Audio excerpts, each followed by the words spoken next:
за информация за изявени български личности,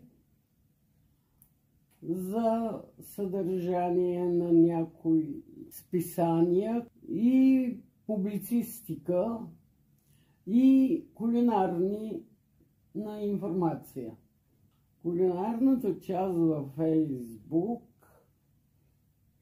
ми дава идеи на момента какво трябва да сготвя от наличните продукти в хладилника.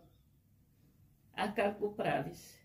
Отваряш и търсиш или да, търся и чета и което ми на момента хареса и имам продукти, макар 70% от необходимите,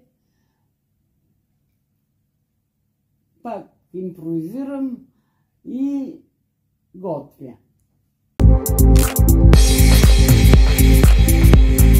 Фейсбук, когато ползвам, съм удовлетворена от това, че получавам информация, която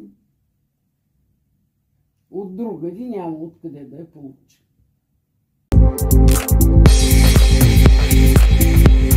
Във Фейсбук не ми харесва много личната информация на тези, които го ползват.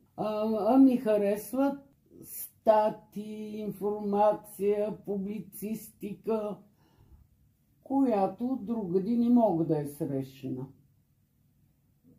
Или не съм я срещнала.